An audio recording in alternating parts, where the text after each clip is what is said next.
पाकिस्तान तनाव को लेकर पाकिस्तान में तेजी से हालात बदल रहे हैं। पाकिस्तान की तरफ से भारतीय सैन्य प्रतिष्ठानों और नागरिकों पर हो रहे हमले को लेकर भारत जिस तरह की त्वरित प्रतिक्रिया दे रहा है, उससे पाकिस्तान में घबराहट बढ़ती जा रही है। मीडिया रिपोर्ट्स में यह बताया जा रहा है कि इसी घबराहट में पाकिस्तान के टॉप के लीडर्स और सेना के बड़े अफसर अपना पैसा दुबई भेजने लगे हैं। मीडिया रिपोर्ट्स के मुताबिक इसका खुलासा 9 मई को तब हुआ जब स्टेट बैंक ऑफ पाकिस्तान ने फॉरेन ट्रांजैक्शन की इन्वेंट्री को चेक किया तो देखकर हैरान रह गए। इसमें 3 दिनों के दौरान दुबई की कई अकाउंट्स में पैसे भेजने की बात सामने आई है। मीडिया रिपोर्ट्स के मुताबिक इससे स्टेट बैंक ऑफ पाकिस्तान सख्ते में है और पाकिस्तान के सभी सरकारी और प्राइवेट बैंकों को विदेशों में पैसे भेजने की फ्रीक्वेंसी की स्क्रूटनी करने के निर्देश दिए गए हैं। इससे पहले यह खबर आई थी कि 22 अप्रैल को हुए पहलगाम हमले के बाद सेना के अफसरों ने अपने परिवारों को विदेश भेज दिया है। इस बीच पाकिस्तान की नापाक हरकत भी जारी है। विदेश मंत्रालय और सेना ने शनिवार को प्रेस ब्रीफिंग कर पाकिस्तान के नापाक इरादों और दुष्प्रचार का पर्दाफाश किया। इस दौरान भारत और पाकिस्तान के बीच मौजूदा हालातों की जानकारी दी गई। साथ ही पाकिस्तान के खिलाफ भारत की जवाबी कार्रवाई और पड़ोसी देश को पहुंचे नुकसान के बारे में भी बताया गया। भारत ने यह भी साफ किया कि हमारे सशस्त्र बल तनाव बढ़ाना नहीं चाहते हैं, लेकिन शर्त यह है कि पाकिस्तान भी जिम्मेदारी से बर्ताव करे। ऑपरेशन सिंदूर से बौखलाए पाकिस्तान की कायराना हरकतों को लेकर विदेश मंत्रालय और सेना ने शनिवार को प्रेस कॉन्फ्रेंस की थी। विदेश सचिव विक्रम मिस्री के साथ कर्नल सोफिया कुरैशी और विंग कमांडर व्योमिका सिंह भी एक बार फिर से मीडिया के सामने आई।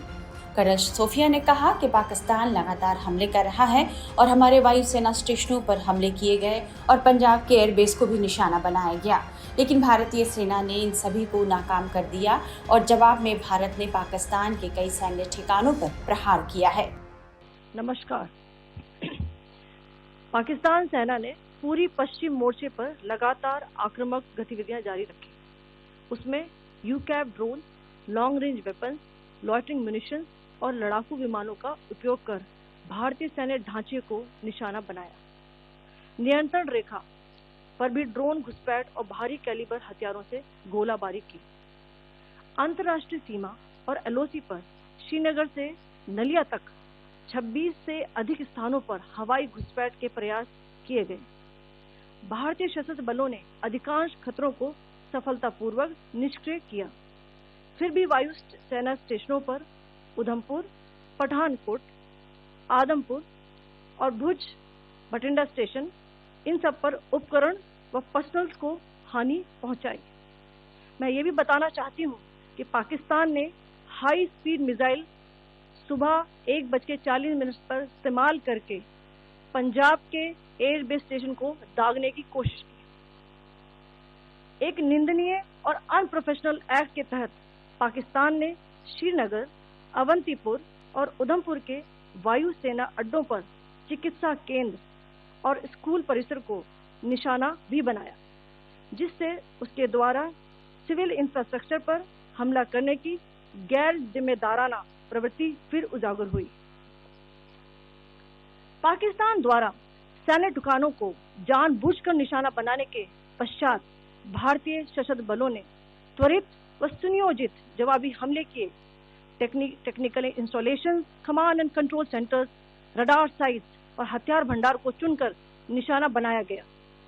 रफीकी, मुरीद, चकलाला, रहमियार खान, सुकूर और चुनिया स्थित पाक सैन्य ठिकानों पर एयर लॉन्च सटीक हथियारों व लड़ाकू जेट से प्रहार किए गए। पसरूर स्थित रडार साइट और सियालकोट का एविएशन बेस भी प्रिसीजन अम्यूनिशन से टारगेट किए गए। इन कार्रवाइयों के दौरान भारत ने कम से कम कोलैटरल डैमेज की क्षति सुनिश्चित की। कर्नल सोफिया कुरैशी ने कहा कि पाकिस्तान भड़काने वाला काम कर रहा है और उसने अपनी सीना बढ़ा ली है। चिंता का विषय यह रहा कि पाकिस्तान ने लाहौर से उड़ान भरने वाले नागरिक विमानों की आड़ लेकर अंतर्राष्ट्रीय हवाई मार्गों का दुरुपयोग किया ताकि वे अपनी गतिविधियां छिपा सके। ऐसी चालों ने भारतीय वायु प्रतिरक्षा तंत्र को नागरिक सुरक्षा सुनिश्चित करते हुए अत्यधिक संयम के साथ कार्य करने के लिए विवश किया। साथ ही साथ पाकिस्तान ने मिस इंफॉर्मेशन का सहारा लेते हुए आदमपुर स्थित S-400 प्रणाली, सूरतगढ़ व सिरसा के हवाई अड्डों, नगरोटा के ब्रह्मोस बेस, देहरागिरी के तोपखाना पोजीशन तथा चंडीगढ़ के अग्रिम गोला बारूद डिपों को नष्ट करने के झूठे दावे सोशल मीडिया पर फैलाए। भारत इन फॉल्स नैरेटिव्स को पूर्णतः खारिज करता है। नियंत्रण रेखा पर पाकिस्तान ने ड्रोन घुसपैठ और भारी तोपखाना गोलाबारी के कई प्रयास किए। कुपवाड़ा, बारामूला, पुंछ, राजौरी और अखनूर सेक्टर्स में तोप, मोर्टार एवं हल्के हथियारों से भीषण गोलाबारी जारी रही। भारतीय सेना ने प्रभावी व तुलनात्मक प्रत्युत्तर देते हुए पाक सेना को काफी क्षति पहुंचाई।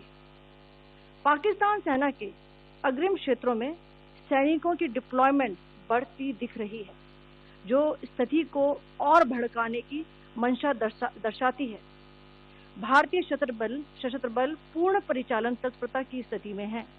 अभी तक सभी शत्रुतापूर्ण कार्रवाइयों का प्रभावी ढंग से सामना कर उपयुक्त जवाब दिया गया है। भारतीय सशस्त्र बल दोहराते हैं कि वे तनाव वृद्धि नहीं चाहते, बशर्ते पाकिस्तान भी ऐसा ही व्यवहार करे। आखिर में आपको कुछ वीडियो दिखाना चाहती हूँ जहां पर इंडियन आर्मी के वेपन्स LOC पर पाक के एसेट्स को ध्वस्त करते नजर आ रहे हैं। वहीं शुरुआत में विदेश सचिव विक्रम मिस्री ने कहा कि पिछले 2-3 दिनों की प्रेस ब्रीफिंग में बताया गया कि पाकिस्तान किस तरह की हरकतें करके तनाव को बढ़ा रहा है। पाकिस्तान हमें उकसाने का काम कर रहा है। आज सुबह दोबारा पाकिस्तान ने उकसाने वाला काम किया और तनाव बढ़ाने वाली हरकतें की। हम उसका पूरे संयम से उचित जवाब दे रहे हैं। नमस्कार, sorry to keep you all waiting. जैसा कि हम पिछले 2-3 प्रेस ब्रीफिंग्स में भी बता चुके हैं, ये पाकिस्तानी गतिविधियां हैं पिछले 2-3 दिन से, जो एक एस्केलेटरी तौर पे देखी जा रही हैं और प्रोवोकेटिव तौर पे देखी जा रही हैं। I've said on numerous earlier occasions, it is Pakistani actions that have constituted provocation and escalation. In response, and I repeat, in response, India has defended and reacted in a responsible and measured fashion to these provocations and these escalations by the Pakistani side. साफ है कि पाकिस्तान की सेना संघर्ष को भड़काना चाहती है, जबकि भारतीय सेना संयम से काम ले रही है और सशस्त्र बल नहीं चाहते कि यह संघर्ष बढ़े।